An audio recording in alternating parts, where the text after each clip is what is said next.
देखिए, आपका प्रश्न दिया गया है 49 के पावर 12 माइनस 37 के पावर 12 किससे विभाजित होगा।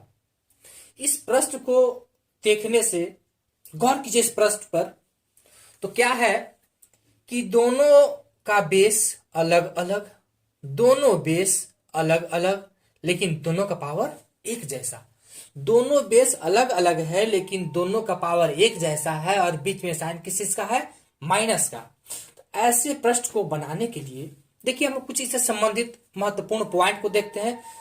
उस पॉइंट को देखने से क्या होगा कि इस प्रकार के जितने प्रश्न आएंगे सारे के सारे प्रश्न, देखिए पॉइंट क्या है, x to the power n minus a to the power n हमेशा x माइनस a से विभाजित होगा। यानी दोनों बेस अलग अलग है और दोनों का पावर एक जैसा हो और साइन किस का, माइनस का। साइन किस का, माइनस का। यदि इस पैटर्न में हो तो हमेशा x माइनस a से विभाजित होगा। यानी दोनों बेस के अंतर से, दोनों बेस को घटा देंगे, घटाने के बाद जो मिलेगा उससे हमेशा वह विभाजित होगा। हमेशा हमेशा विभाजित होगा। यानी कहने का मतलब यदि प्रश्न माइनस वाला है और दोनों का बेस अलग अलग और दोनों का पावर एक जैसा, दोनों का बेस अलग अलग और दोनों का पावर एक जैसा हो और प्रश्न माइनस वाला हो तो इस केस में यह हमेशा x माइनस ए यानी दोनों बेस के अंतर से विभाजित होगा। देखिए दूसरा पॉइंट क्या कह रहा है, x प्लस ए से भी विभाजित होगा यदि n बराबर सम संख्या। कह रहा है कि दोनों के योगफल, दोनों के बेस के योगफल से भी विभाजित होगा, लेकिन कब, जब दिया गया पावर सम संख्या हो तब। यदि दिया गया पावर सम संख्या हो तब। आइए अब हम लोग प्रश्न को हल करते हैं। अभी हम लोग देखे कि दोनों का बेस अलग अलग और दोनों का पावर एक जैसा हो और साइन बीच में किस चीज का, माइनस का हो। तो हम लोग अभी देखे कि दोनों के बेस के अंतर से वह हमेशा ही विभाजित होगा।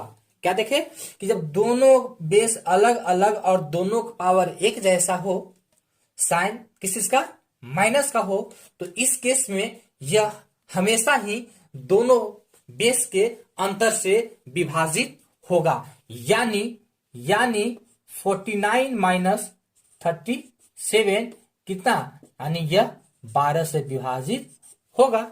यानी यह 12 से विभाजित होगा। एक पॉइंट और देखे थे, दूसरा पॉइंट कि यदि दिया गया पावर सम संख्या हो, दिया गया पावर सम संख्या हो तो यह दोनों बेस के योगफल से भी विभाजित होगा।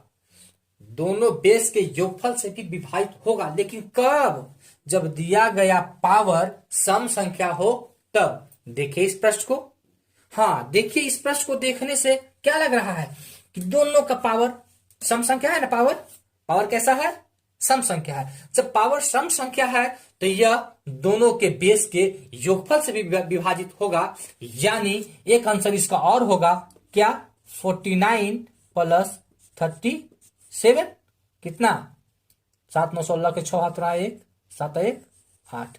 यानी यह प्रश्न 86 से भी विभाजित होगा, 12 से भी विभाजित होगा और 86 से भी विभाजित होगा।